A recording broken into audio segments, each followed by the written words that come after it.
생생하게 상생하며 YTN 라디오 생생경제. 안녕하세요. YTN 라디오 생생경제 김혜민입니다. 미국 메이저리그에서 뛰던 야구선수 강정호 씨는 2016년 서울에서 음주운전 뺑소니 사고를 일으켰고 추가로 2차례 음주운전을 했던 사실이 드러난 바 있죠. 메이저리그는 강정호 퇴출 수순을 밟았고요. 강 씨는 지난달 기자회견을 열고 국내 복귀를 타진했습니다. 이 자리에서 강 선수는 2016년 음주사고 이후 처음으로 공식 사과를 했는데요. 언론과 팬들은 냉담했습니다. 그는 자신이 사고를 치는 동안 팬들의 높아진 기준과 음주운전에 대한 사회의 엄격한 시선을 몰랐던 거죠. 다주택자 공직자들에 대한 비판이 연일 계속되고 있습니다. 정부에서 내놓은 강도 높은 부동산 정책 덕분에 국민들의 의식이 높아진 거니 억울해하지 마시기 바랍니다. 공직자들이 앞장서셔야죠. 2020년 7월 9일 YTN 라디오 생생경제 지금 시작합니다.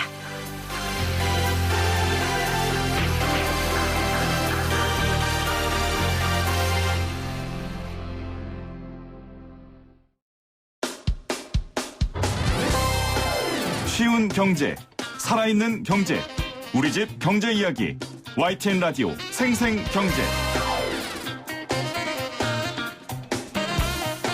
오늘 가장 뜨거운 경제 뉴스를 제일 생생하게 전해드리는 시간입니다. 내일부터 전세 대출 받고 투기 지역 투기 과열 지구에 3억 원 초과 아파트를 구입하면 전세 대출이 즉시 회수됩니다. 전세를 끼고 집을 사는 갭 투자를 원천 차단하기 위한 건데요. 김인만 부동산 연구소 김인만 소장과 함께 이야기 나눠볼게요. 어서 오세요. 안녕하세요. 요즘에 저희가 이 생생 인터뷰 아이템 찾으려고 아침에 기사 보면요. 네. 부동산 기사밖에 없어요. 그렇죠. 와, 이런 적이 있었나 싶어요. 저도 그래요. 그쵸? 대한민국이 이런 적이 있었나. 경제 뉴스가 다 실종되고 온통 부동산 기사. 온통 부동산이고요. 네. 덕분에 제가 최대 수혜자 같아요.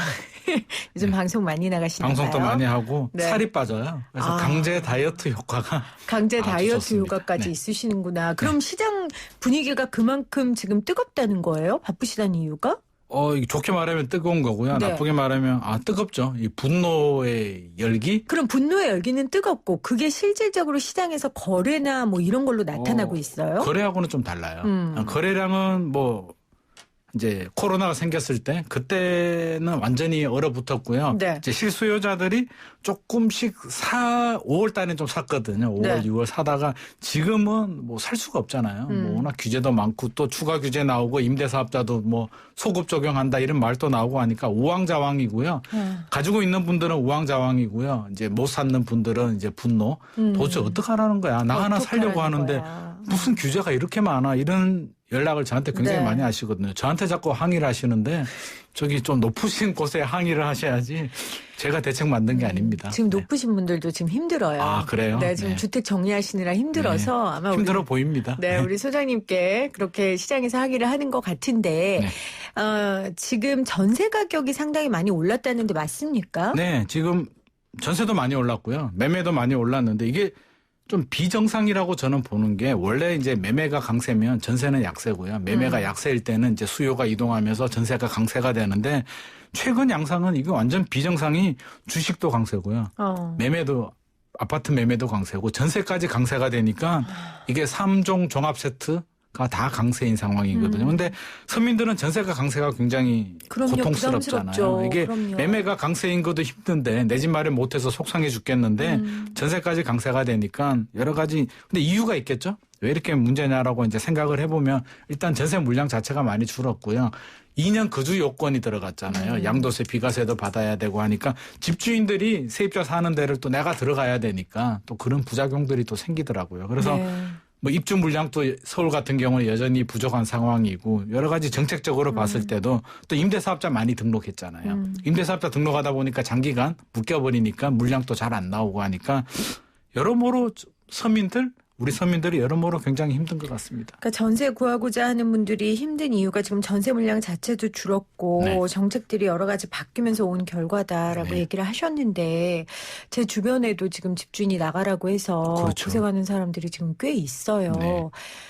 그런데다가 지금 갭 투자를 막기 위해서 전세 대출을 굉장히 까다롭게 만들었단 말이에요. 네네. 그래서 지금 이 방송을 좀 실수요자분들이 잘 들으셔야 될 것 같아요. 네. 일단 내일부터 어떻게 변하는 거예요? 이게 지금 굉장히 강화되는데요. 이게 정부의 이제 먼저 내용을 먼저 좀 살펴보면 이제 집이 있는 사람이 전세를 그러니까 전세자금 대출을 받고 전세 살다가 이제 새로운 주택을 구입하게 되면 전세 대출이 회수되거든요. 네. 10일 이후 내일이죠? 10일? 네, 내일이요. 내일 이후 취득하는 집부터 이제 그런 현상이 생기는데 정부가 이제 이렇게 강한 대책을 마련하는 데는 갭 투자하지 마라.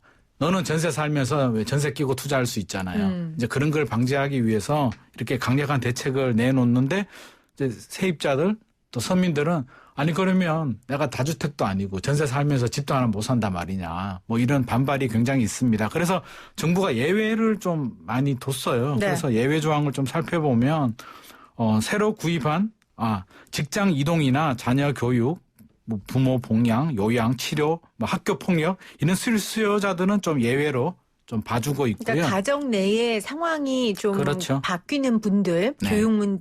근데 그 자녀 교육이라는 게 뭐예요? 혹시 학군 이동 이런 건 안 될 거 아니에요? 학교 뭐 전학을 간다든지. 그러니까 예를 들면 아까 학교 폭력이라는 네. 구체적인 예시가 있었는데 이런 거 같은 경우에는 되지만 단순히 좋은 학군으로 가기 위해서 이런 것들은 안 되겠죠. 아마 이게 구체적으로 나오지는 않았는데요. 이제 그걸 좀 예를 들 수 있을 것 같아요. 이제 양도세 같은 경우도 이제 자녀 교육으로 이전을 하게 되면 예외 조항이 있는데 이게 뭐냐면 서울 내에서 이동이 아니고요. 이제 멀리 그러니까 비수도권 서울에서 예를 들어서 뭐 제주도로 간다. 그러니까 뭐 이런 대안학교 경우. 예를 들어 그렇죠. 지방에 뭐 있는 대안학교나 대안학교. 지방 뭐 그 정근을 갈 수 있잖아요. 그래서 그런 경우에 되는 거지 서울 강북에 살다가 대치동을 이사 가는데 혜택을 주지는 않을 그렇겠죠. 거잖아요. 그래서 네. 그런 속 내용이 있는데 그런 것까지는 다 포함할 수 없으니까 혹시라도 나 이 기회에 대치동 이사 가야지 뭐 이런 생각은 안 하시는 게 네. 좋을 것 같고요. 자, 가정 내의 네. 상황이 있을 때 그리고 또 네네. 하나는요. 그리고 이제 구입 아파트 소재 특별시나 광역시를 벗어나서 전세를 얻는 경우. 특별시, 광역시. 그래서 서울시 거주하는 분이 이제 또 다른 데 전세를 거주할 수 있잖아요. 사정이 있어서. 그래서 서울을 벗어난 다른 지역에 전세 거주할 때는 예외를 좀 해준다고 합니다. 그래서 이게 상세 내용이 좀 나와야겠지만 약간 오해의 소지가 있는 게 그러면 서울의 아파트 갭 투자하고 다른 데 가라는 얘기냐 뭐 이런 얘기가 나올 수도 있거든요. 그래서 네. 정부가 그런 의도는 아니기 때문에 아마 상세 내용을 보면 그런 좀 보완책이 나올 것 같고요. 구입 아파트와 전세 주택 모두 실거주할 때 그러니까 실수요자들은 또 보호를 해주겠다. 그럴 수 있잖아요. 뭐 남편 직장 뭐 이런 것 네, 때문에 네. 따로 전세도 살면서 집 하나 사서 부인이 아하. 거주할 수 있으니까 이런 부분은 이제 예외로 허용하게 됩니다. 그 외에도 좀 더 있긴 해요. 좀 내용이 너무 많아가지고 이게 과연 사람들이 이 내용을 보고 이게 좀 이해를 할까 싶긴 한데요. 새로 구입한 아파트에 기존 세입자가 있으면 임대차 기간 동안 유예를 해주고요. 살 때 3억 원 아래 이하 집을 살 수 있잖아요. 샀는데 집값이 올라가지고 1년 후에 3억을 넘었어. 이런 건 좀 억울할 수 있잖아요. 그렇죠. 그래서 이런 거는 예외. 또 상속받을 수 있잖아요. 부모님이 돌아가셨어. 돌아가시는 건 어쩔 수가 없으니까 상속도 예외를 해주고요. 10일 전에 이제 전세자금 대출을 받고 10일 후에 이제 분양권이나 3억 초과되는 입주권 사는 것도 예외를 해준다고 합니다. 예외 조항이 있긴 있어요. 그러니까 네. 예외 조항을 둔 이유는 정부에서는 이거 정말 실수요자들은 보호할 거라는 그렇죠. 강력한 의지를 이제 나타낸 건데, 해당 사항 되시는 분들은 뭐 자세한 건 아마 대출 받을 때 은행에서 그렇죠. 자세하게 좀 안내를 드릴 겁니다. 네. 그런데 이 경우의 수에 또 들어가는 분들 외의 분들도 분명히 실수요자들이 있을 텐데, 굉장히 많죠. 이런 분들은 정말 곤란하실 것 같아요. 이게 멘붕이 오시는 분들이 굉장히 많고요. 굉장히 당황해 하실 것 같아요. 일단 네. 빌라 다세대는 또 빼준다고 하거든요. 그러면 빌라 다세대를 가라는 말이냐 이런 얘기도 나오고 굉장히 민감한 문제가 이게 전세자금 대출은 우리 서민들 주거 안정과 직접적인 연관이 있잖아요. 아니 2주택도 아니고 집 하나 살 수도 있는데 그걸 이렇게까지 규제를 해야 돼? 이런 말들이 나오고요. 저는 제일 좀 약간 걱정이 되는 게 이렇게 해서 집값이 안정이 될까? 예, 집값을 안정시켜서 서민 주거 안정을 하기 위해서 이런 대책들이 나오는 거잖아요. 고민해서 이런 대책이 나오는데 이렇게 해서 과연 집값이 안정될까에 대해서 굉장히 좀 회의적인 생각을 가지게 되거든요. 네. 이걸 들여다보면 왜 이렇게 집을 살까? 최근에 작년부터 제 주변에 보면 이제 집을 주택 구입하시는 분들은 투기가 아니고요. 이제 정말요? 2017년 이전에는 사실 투기가 좀 있었어요. 다주택자들 많고 이제 여러 차례 사셨는데 작년, 재작년, 작년부터 이제 올해까지는 실수요자 그동안 안 사고 있다가 돌아서 보니까 나는 열심히 일해서 돈 조금 모았는데 집값은 더 많이 올라서 도저히 안 되겠다. 이런 분들이 이제 대출 좀 받아서 이제 주택 구입에 많이 나섰는데 그러니까 지금 안 사면 안 되겠다라는 절박함 때문에 사시는 분들이 많았다는 상대적인 말씀이시죠. 박탈감이 굉장히 크죠. 네. 사실 이게 다수의 이제 국민들, 서민들은 강남 집값 오르는 게 이게 사실 그림의 떡이잖아요. 이게 뭐 25억 아파트가 30억이 된다고 해서 내가 들어갈 집도 아니고 그렇죠. 뭐 연예인이 빌딩 산다고 해서 배 아프지가 않는데 지금 힘들어하고 이제 전 국민이 이렇게 많이 분노하는 이유가 내가 사는 동네, 내가 사는 집, 내가 사야 될 아파트가 내가 모은 돈보다 더 많이 오르고 나하고 평범했던 내 친구, 내 동료, 내 뭐 지인들 이런 분들이 어쩌다가 아파트 하나 샀는데 이제는 내가 따라갈 수 없는 자산 격차가 벌어져 버렸을 때 느끼는 상대적인 박탈감, 그렇죠. 자괴감. 그렇죠. 나는 인생 잘못 살았나? 사실 잘못 산 거 아니거든요. 그럼요. 열심히 일한 게 뭐가 죄예요. 근데 단순히 아파트 이런 부동산 때문에 이렇게 격차가 벌어지게 되고 결과적으로 나는 인생 못 살았구나가 돼버리니까 이게 상실감도 많이 느끼게 되고요. 그게 지금 분노로 이렇게 넘어가면서 3년을 기다려줬잖아요. 1년은 괜찮거든요. 뭐 그럴 수가 있다. 근데 3년은 제가 국민이라도 3년이나 기다려줬는데 똑같아. 오히려 더 많이 올라서 여기에 대한 실망감도 굉장히 같이 좀 네. 작용을 한 것 같습니다. 김앤만 소장님은 시장에서 직접 뭐 거래자들을 만나시는 분이기 때문에 그런 분노의 목소리를 누구보다 잘 전달해 주시는 분인데 지금 말씀해 주신 그 포인트가 다주택 공직자들에게 느끼는 국민들의 분노거든요. 맞습니다. 그러니까 뭐 4년 사이에 몇십억 오르고 지금 그 국회의장은 60억짜리 아파트라면서요. 저 깜짝 놀랐어요. 그러네요. 60억이라 그러더라고요, 아파트가. 종합부동산세 많이 내시겠네요. 네, 내셔야죠. 네. 그건 당연히 내시는 건데, 그러니까 국민들 입장에서는 내가 열심히 살아서 뭐 하지? 집 그렇죠. 있고 없고가 이렇게 다른데 이런 생각을 하게 되는 거죠. 할 수밖에 없는 게 저는 3년 전에 아직도 생생한 게 김현미 장관님께서 이제 나오셔가지고 집 사지 마라. 다주택자들 팔아라라고 분명히 이야기를 하셨고 사실 그걸 믿은 분들이 굉장히 많으실 거예요. 믿고 싶죠. 그래서 정부가 반드시 잡아줄 거야라고 했는데 지나가 와서 보니까 최근에도 이제 그런 논란이 있었잖아요. 비서실장님도 그렇고 물론 의도했는지 안 했는지는 모르겠지만 국민들 눈에 봤을 때는 뭐야. 너희들 하나도 안 팔았네? 오히려 강남에 아파트 다 가지고 있네? 그렇게 올랐는데 지금도 안 팔았어? 총선 전에 서약해놓고 아직도 안 팔았어? 이런 게 같이 막 이렇게 복합적으로 작용되는 것 같습니다. 아휴, 네. 그렇습니다. 자, 다시 주제로 돌아와서 네. 우리가 신세한탄하면 뭐예요? 그렇죠? 그렇죠, 어찌됐건 그렇죠. 변화된 제도를 우리가 잘 알아서 피해보지 않도록 우리가 하는 네. 게 중요하니까요.